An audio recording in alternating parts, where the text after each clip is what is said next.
Hey guys, welcome back to my channel. It's your girl, the Brooke Ashley, and today we are here to discuss The Real Housewives of Potomac, Season 6, Episode 6. This episode is the catalyst to everything that's about to come for the rest of the season, all right? So, with all that being said, let's just jump right on into this recap because I have so much to say and we don't have a minute to spare. We start off the episode back where we left off last week with Karen and Gizelle going at it. And we know how Gizelle ended last week's episode by saying, I want Ray to live so he can pay his bills. Well, Gizelle is still saying the same thing, and she takes it a step further by saying, the IRS wants Ray to pay his bills. Karen is visibly annoyed, and she's like, okay, girl, like, that was years ago. Come up with something new. I said, now, Karen, you have some nerve saying come up with something new when you're bringing something up from 4 years ago and trying to twist it like something else was said that wasn't said. But I digress. So Wendy interjects, and she's like, Karen, respectfully, Gizelle was not wishing death on Ray. So Karen says, well, it's semantics. I was just kind of like, Karen just can't admit when she's wrong about something. This isn't semantics. She was not wishing death on Ray, period, point blank. You can tell Karen is just really annoyed and she doesn't want to hear any sense of logic or reasoning about how Gizelle was not wishing death on Ray. And she goes on to say, honestly, this is between Gizelle and I. Like, I don't want to get you guys roped in it. The way Candiace came in and was like, y'all, at the end of the day, y'all have both said and done messed up stuff to each other. Karen, you've talked about Gizelle like a dog, and Gizelle, you've talked about Karen like a dog as well. So I really just am not understanding this long-standing feud between y'all. So Mia jumps in and she says, I really want you guys to mend this. She turns to Karen and is like, Karen, I love you to death, sis, but I just want you to own your part in this and please try to make things better with Gizelle. Escala jumps in as well and she's like, it's really awkward because we just got here and y'all are already at each other's throats. Like, we all came here to have a good time. I didn't come here to fuss and fight. I really want them to give Escala a full-time spot come season 7, but I digress. Gizelle says, I'm willing to throw this all in the trash can, but she can't seem to fix her face and just apologize to me for all the things that she's done. Karen retorts back with, until I hear an apology about her using the word death regarding my husband, then I can squash it. Candiace goes on to say in her confessional that this beef is just really tired between them and it's also really childish. So Candiace is trying to squash this whole thing and she tells the both of them, maybe you guys should take some time apart from us to just sort out your issues because nothing ever gets solved in a group setting. Honestly, I've been bored by the whole Gizelle-Karen feud for quite some time. Like, it's old, it's tired, and it's stale. They don't like each other. And on top of that, I feel like the real reason why they don't like each other is because it's a power struggle between them. When you go back and watch the first episode from season 1, okay, because I was doing a little rewatching a few days ago, Gizelle and Karen's dynamic was off from jump. Gizelle in her confessional let it be known that Karen was this diva, a one-upper who always had to be doing better than her, okay?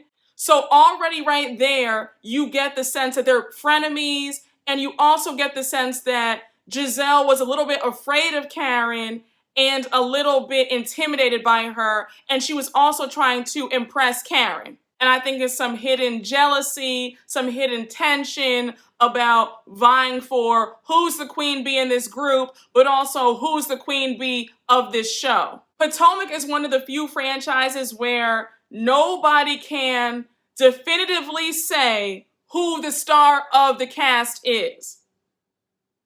It's always this back and forth of Gizelle and Karen. The day when both of them can put their egos aside and see how much alike they truly are, that will be the day that they can start a friendship. But yeah, just my 2 cents. The drama settles down. They all get up from the table, and Candiace says, I'm going to take you guys to the cottage. It's a 5-minute drive from the estate. Now, I said, I thought the cottage was attached to the main house. I mean, you have me in a cottage 5 minutes away from where y'all are staying at. I feel like Candiace should have done a better job with the house, and she should have gotten a house that had 7 or 8 bedrooms. Just my opinion. You could see that Wendy was pissed.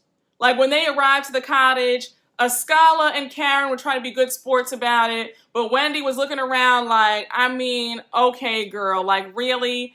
And I would have been pissed. I take my vacations very seriously.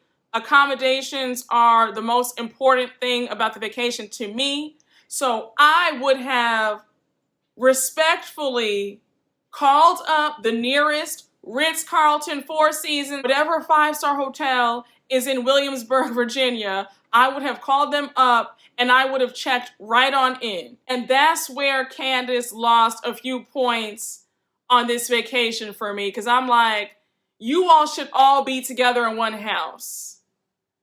And if you guys are going to be in separate houses, the second house needs to be just as nice.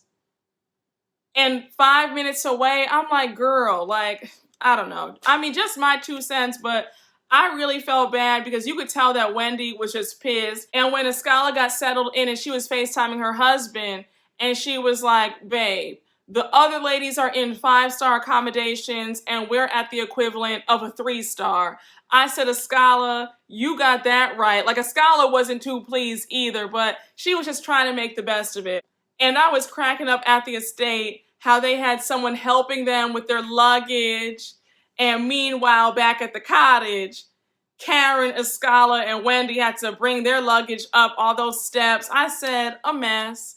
I said again, I would have checked myself in to the nearest 5-star hotel, because you're not about to sit up here and do the doll like that, all right? So now we move on to the next scene with Ashley and Michael. Y'all know I can't stand them, so I'm going to try to get through their scene as quickly as possible, all right? So anyhow, they're both at home with the babies, and they're all dressed up because they're going to be taking some family pictures in a few minutes. The photographer finally arrives, and I was cracking up because she got there and she was trying to give baby Dean a high five, and Dean looked at her like, I mean, I don't know you. So they start taking the pictures, everything's going well, and then we see the photographer, I guess, take a break, and she's setting up for the next round of pictures. So Ashley and Michael get to talking, and Ashley makes a comment about the baby's jaundice going down. So then she goes on to say how she wants to hire a night nurse and how she was really upset the night before and she was crying. Michael's just listening to Ashley, and then she goes on to talk about how she felt really energized when she saw Gizelle a few days ago and how she's trying to get back into the rhythm of hanging around her friends again. So she brings up the Williamsburg trip and how she's going to go for the day but not the whole weekend because that might be a bit much. Did y'all peep Michael's facial expressions when she brought up how she was going to go away to Williamsburg for the day? He didn't seem happy at all, but you could tell he didn't want to seem like the unsupportive husband because he was like, okay, babe, that sounds good. Like, you should go. But his facial expressions were saying something completely different. So then Ashley goes on to say how she has no plans to cozy up to Candiace on the trip. I said, now girl, here are one of the many reasons why I can't stand you. You're already out of line for going on a trip that you weren't invited on. Secondly, if you are going to go, you might as well be friendly to Candiace. That's the least you can do since it is her trip.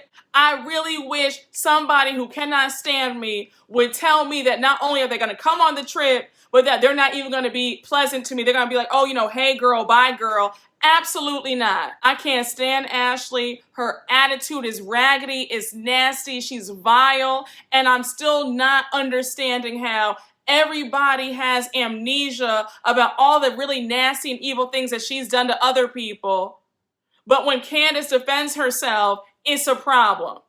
And Candiace has too much mouth, and Candiace is rude, and Candiace got what she deserved. But Ashley can skate by season after season after season. I want somebody to make it make sense for me, because I will never be able to wrap my head around the fact that Ashley has been able to skate by for years. But again, I digress. So now the conversation changes, and Ashley brings up Gizelle's dating life. She's like, Michael, do you know anybody that would be a good match for Gizelle? I said, Ashley and Michael don't need to be setting up anybody. They couldn't set me up with a soul. Do you hear me? Anybody hanging around Ashley and Michael are not people that I want to be around, much less set up romantically with. So Michael goes on to ask if Juan is available. And then he starts asking if Juan and Robin are married. So Ashley says, no, they're not married yet. They want to wait until after the pandemic to have a wedding. So you have Michael talking about, see, I told you it wasn't going to happen. They're not getting married. The pandemic is just an excuse, because if you're going to get married to somebody, you're going to get married to somebody. I said, oh, Michael, you a little bit jealous? You a little bit sad? Because I understand that it's going to hurt you when Robin and Juan finally get married. I understand it. But Ashley will be right there to console you and make it all better for you, okay? But I understand that you don't want that day to come ever. But it is going to happen. And you should prepare yourself now, you know? Just a mess. Just a hot, raggedy mess. I said, Michael can't even hide his jealousy over Robin and Juan being together. So we jump back to the rest of the ladies in Williamsburg, and everybody is getting ready for the night. Wendy has on her Versace fit. She says that she is feeling herself. She's feeling her new body. Like, she feels real good about herself. And she looked really good. I loved how she had her braids in a top knot. It was a cute look. So the rest of the ladies are getting ready. We see Karen and Escala downstairs. They're talking. They're waiting for Wendy because she's still getting ready. Escala looks so pretty to me. I loved her outfit. Karen's outfit to me kind of missed the mark. I was like, girl, you could have done a little bit better than that. So anyhow, Wendy finally comes downstairs and Karen greets her boobs, okay? She's like, hey, happiness. And they all start laughing. And then they hop in the car and they are driving to the estate. Because remember how the estate is a 5-minute drive from where they're staying at in the lowly cottage. So now we flash on over to Gizelle and Robin. Before we get it started, Gizelle, what the entire F were you wearing? That sweater? No, ma'am. I said, Gizelle cannot dress worth a damn. I do not understand why it's going to kill her to get a stylist to help her out. She has a terrible eye for style. Like, girl, what are these clothes? That sweater gave very much PTA meeting. You make good money from the show. It's going to kill you to take a few thousand, go to Neiman Marcus and make something pop. Because, baby, these outfits aren't doing it. Child, can you check out Nordstrom? Nordstrom and Bloomingdale's will get you together every single time, okay? They have some good pieces. I just was like, girl, this don't make no sense that you're in this getup. But anyhow, let me just move on from that. So Gizelle and Robin get to talking about their new favorite subject, Wendy. And they get to talking about how Wendy has changed. Gizelle sets it off by saying that something's off, like something's different. Robin says, agreed. Her personality is a lot different. And I feel like last year when I met her, she exuded substance, but now she feels a little bit colder. I said, how funny for them to talk about somebody being cold when her and Gizelle are the coldest people on that cast. Like, you guys do know that you guys aren't the most warm or friendly, right? Y'all like to haze people. Y'all like to make sideways comments about people. Y'all like to do that little mean girl routine. But you have the nerve to talk about somebody else being colder. Got it. So Gizelle fixes her raggedy lips to say, it's no judgment, but it's like, girl, explain this. I said, explain what? How dare you think that you're so high and mighty that somebody needs to explain their life choices to you? I don't understand what y'all want her to explain.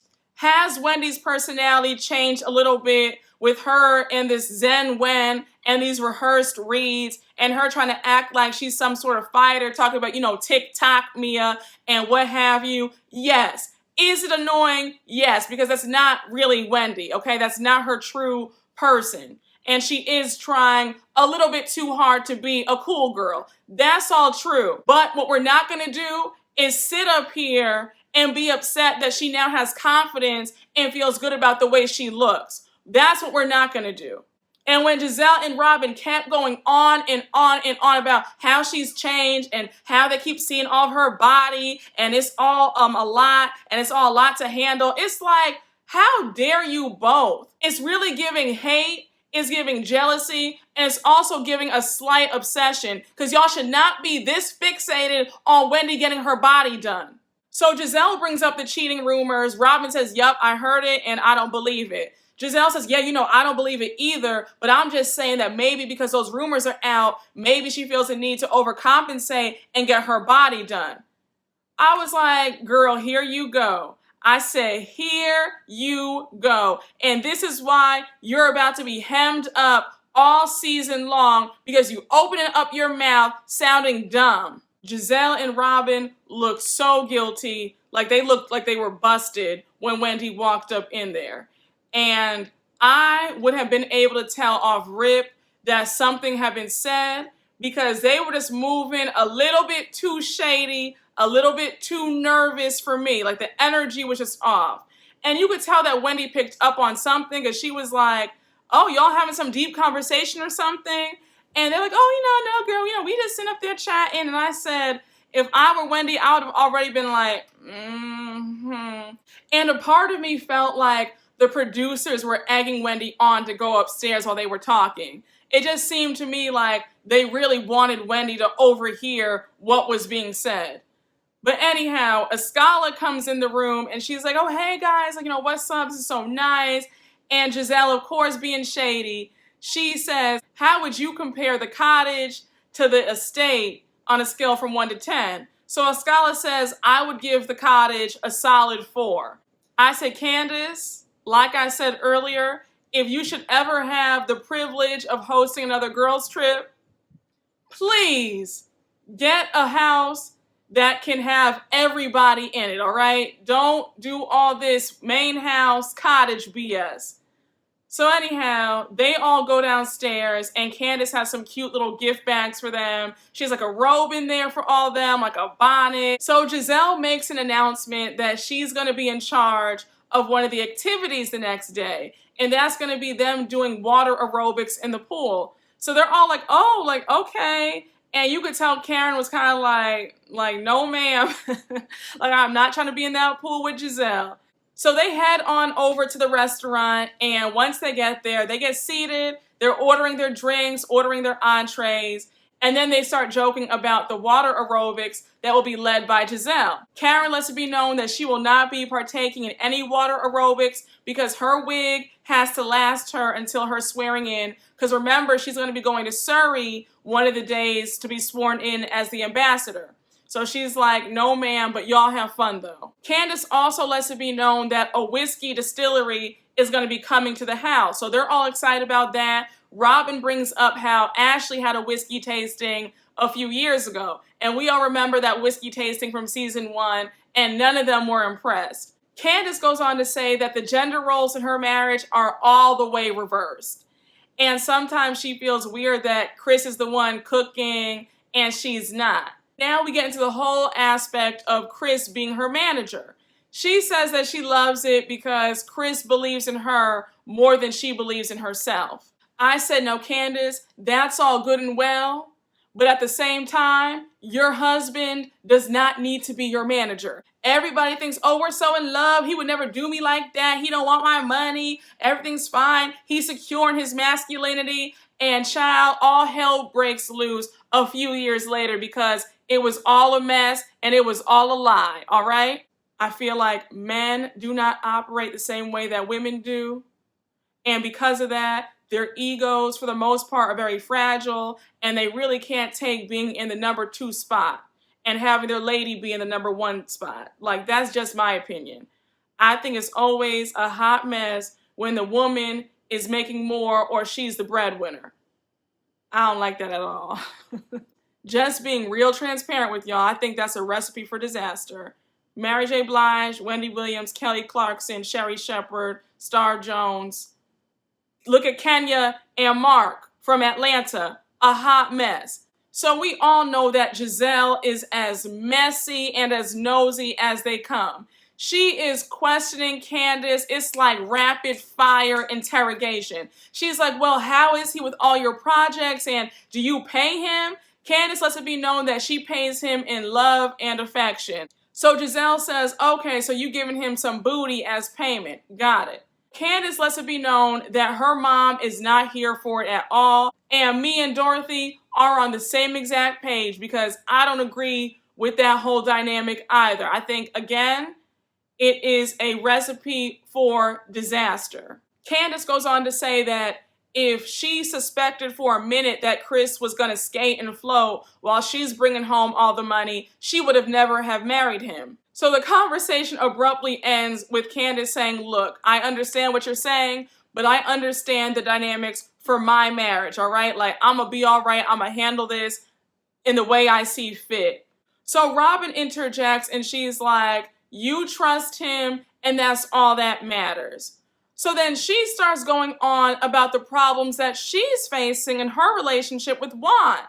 And she goes on to say how she's been feeling really unmotivated lately, how she's been in the bed till noon, and how Juan thinks that it's not attractive at all. So of course, everybody's like, oh wow, Robin, like you're in the bed till noon? Like, oh, like girl, like what's going on? Like, that's crazy. So Gizelle decides that she's gonna be the one interrogating everybody.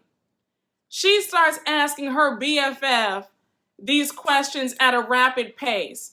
She goes on to ask, Robin, is this affecting your relationship? Is this why Juan isn't rushing down the aisle with you? No man wants to marry unattractive. So everybody's kind of like, did she just say that to her friend? Robin goes on to explain that if she were to get better, then her relationship to Juan would be better. I said, Gizelle, these are not questions that you should be asking your best friend in front of a group of people. Like, if you have to ask these questions, ask her in private, just one-on-one. All of this fake concern, in my opinion, was just so unnecessary. So Robin goes on to talk about how I think her son Corey has a 48% in English, and last year he was getting straight A's, and she just feels like everything is off. She goes even further to say that she's not functioning at 100%. She thinks that she has seasonal depression and she wants to look into getting therapy or a life coach because she just doesn't know if it's depression or if it's laziness or a mix of both. Let me just say, Robin is not my favorite, but I liked how she was able to be vulnerable with what she's dealing with. I like how she was transparent. She wasn't sugarcoating anything. It's like, look, I'm going through this, that, and the third. My kid is failing in school. I just feel like I want to sleep all day. Like, I'm really going through it.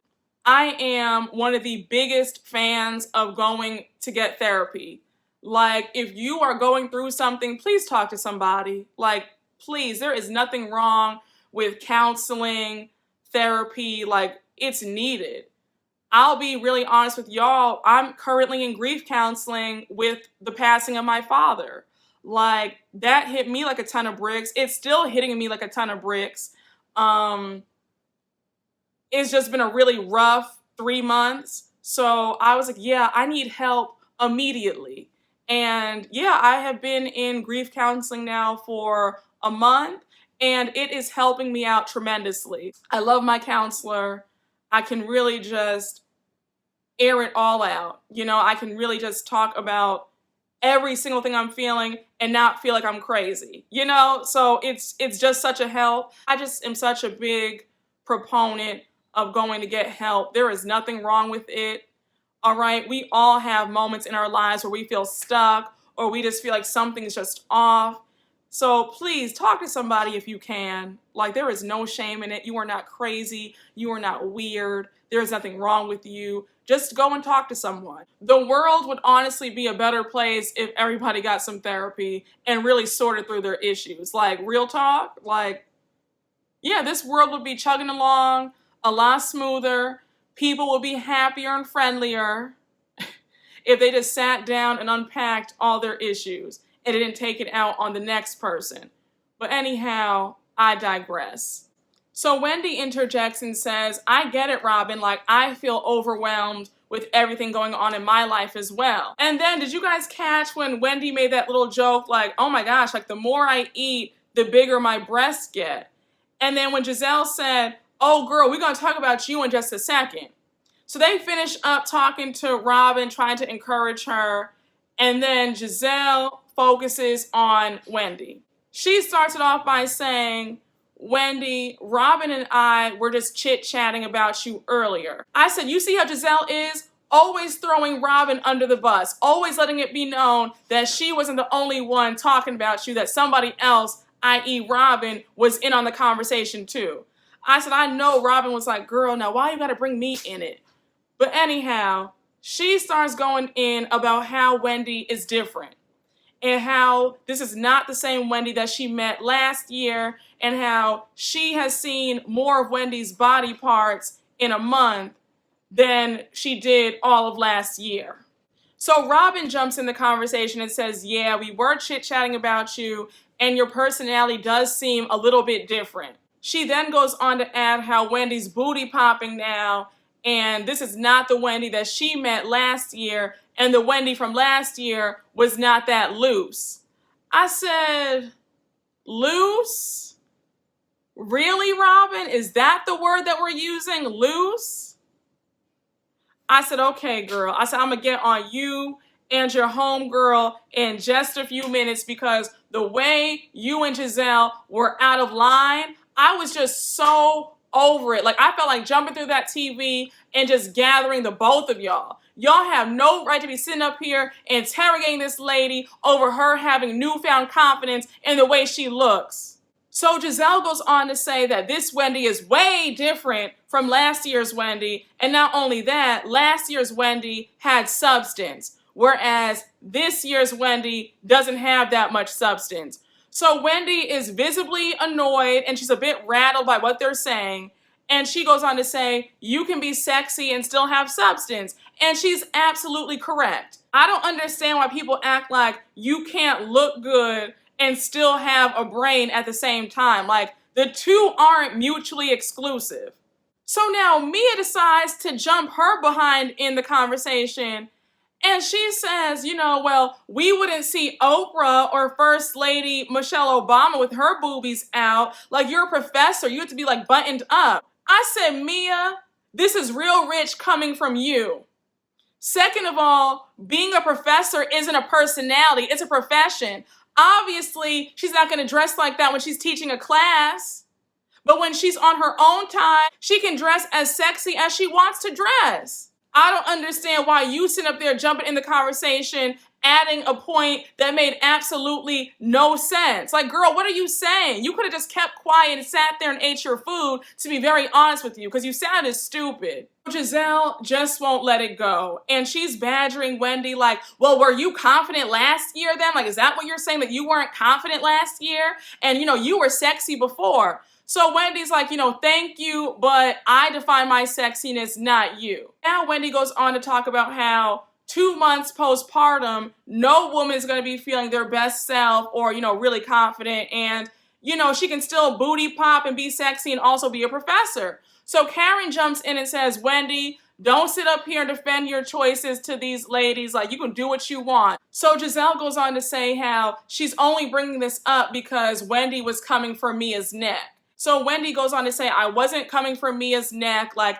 it was a culmination of a bunch of other things that led up to our argument a few weeks ago. Let me just stop right here and say this. Gizelle and Robin, y'all acted like two clowns at that dinner table. Gizelle, how dare you sit up there and question Wendy like she's a child? That woman has every right to get whatever she wants done. The surgery looks amazing on her. She feels amazing about herself, and it shows. It seems to me like there might be some jealousy, like you're upset that now there's some competition in the group. And let's also add one more thing. When Wendy got on this show last season, people came for her looks every single week. People were complaining about how she was wearing 3 shades too light on her face. People were complaining about her wigs. I mean, Wendy, you look amazing now, but let's just keep it real. Your wigs last season were a fool. Folks were clowning Wendy for her clothes because the clothes weren't hitting. Like, Wendy went through it.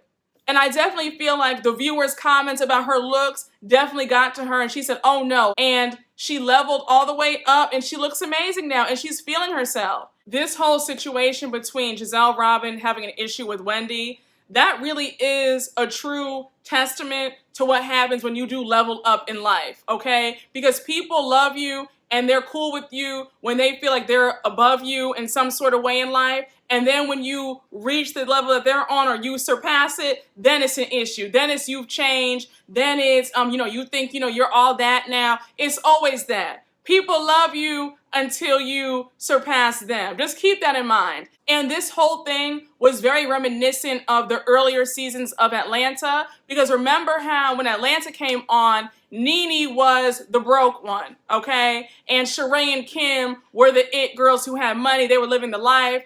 And then when Baby season 3, season 4 came around, not only was Nene the fan favorite and the star of the show, but she ended up surpassing them greatly financially, and then they had an issue with her. Just my 2 cents, but I just felt like Gizelle and Robin, how dare you sit up here and cross-examine this lady on her new boobs and her confidence. And I got my entire life when Mrs. Scala piped up and said, sis, since you're going around the table questioning everybody else about their lives, what's tea on you, sis? And when Gizelle fixed her raggedy mouth to say, I don't want to discuss that at the table because we have some trolls here, referring to Karen, you sat up here and questioned Candiace about her marriage, Robin about her relationship with Juan, and now you sit up there cross-examining Wendy about her confidence, her new body, this, that, and the third, but you can't answer a simple question about what's going on with you and Jamal because you know good and well that that relationship with Jamal was fake. That whole thing was faker than a $3 bill. I'll be damned if you ask me 21 questions about my life. Then when I ask you a question, is mum's the word? Oh, I don't think so. I would have flipped that entire table over because it's like, oh no, sis, you about to answer something. So now Robin jumps in and says, Wendy, I just want you to know that I thought that you were drop dead gorgeous before. I said, did you really, Robin, or are you just saying that now? Like, don't hit me with all that, you look better before when clearly I have glowed all the way up. Wendy is visibly pissed and she's like, well, I guess I'm going to wear a sweater now, from here on out. And Gizelle gets upset that Wendy's feeling some sort of way. And she's like, well, if I can't ask you questions, Wendy, then we're going to have a problem. I said, again, how dare you? You sat up there and did not answer what a scholar asked you about your dating status. But now you're going to tell Wendy, well, if I can't ask you questions, then we're going to have a problem. I am waiting for somebody to pull Gizelle's card and let her have it. Her attitude is nasty. So they all head out of the restaurant. Gizelle, Robin, Mia, and Candiace are back in the estate, and Karen, Wendy, and Escala are back in the cottage. You could tell that Wendy is visibly upset. She's like, I just can't believe this. I always thought that me and Gizelle had a great friendship, and now I'm just so confused as to how she thinks that I don't have any substance. Then we see Gizelle and Robin talking in their rooms, and they're like, do you think that Wendy's upset by what we said? Because she seemed like, kind of rattled and bothered. I said, why are y'all asking dumb questions that y'all already know the answer to? Of course Wendy was upset, and rightfully so. Y'all sitting up there asking her all these questions in front of everybody, making her feel bad for feeling good about herself. Of course she's going to be upset. So now we move on to the next morning, and Candiace is outside doing some choreo. She's talking about how she wants to be respected in the music industry. I like Candiace and all, but I'm just finding her music storyline to be a bit boring. But, you know, I'm rooting for her, all the best, but I'm kind of bored by it. So we can just move on to the last scene with Wendy and Karen. Karen goes on to ask Wendy how she's feeling. Did she sleep well? Wendy's like, no, I didn't sleep that well because I missed my babies. And Karen already knows that Wendy is still upset about what happened last night. Karen goes on to tell Wendy how she did not deserve that attack at the dinner table. She did not deserve that line of questioning, and how Wendy is a beautiful woman. Karen also goes on to say that Gizelle has been wagging her big fat vagina for 5 years now. Nobody says anything to her. When I tell you, I said, okay, Karen usually gets it wrong with her little one-liners, but that was actually really funny. So anyhow, she goes on to tell Wendy, don't dim your light for anybody. Like, show your body off, you know, be confident in yourself. Like, do not let her words affect you. So Wendy goes on to say in her confessional that she looked at Gizelle like a big sister. I said, girl, since when? I said, you just met Gizelle a year ago. Like, a big sister. I said, well, maybe because Gizelle is older than her and they are both an AKA, so maybe she means in that regard. But I'm like, I didn't know that Gizelle and Wendy were close like that for her to even feel that sort of connection to her. I said, girl, I think you're reaching with that one, because I did not get any big sis, little sis vibes between you and Gizelle, but okay. Wendy goes on to say that Gizelle saying that she had no substance really hurt her. And we end the episode with Wendy crying and Karen is giving her a big hug and just letting her know, like, please do not dim your light for them, and only an insecure woman has to tear another woman down. Baby, this episode gave me everything that I needed. And the way I cannot wait to see Gizelle be torn to pieces in next Sunday's episode. I said, oh my God. Honestly, this episode should have been a good hour and 30 minutes because I wanted to see all of it. But y'all, this was a fantastic episode. Let me know what you all thought about the Green-Eyed Bandits and their stupidity down in the comments. I just want to hear all of your thoughts, okay? But thank you all for watching my recap. I hope you all enjoyed, and you already know what to do. Make sure to like, comment, and subscribe, and I will see you all later. Bye.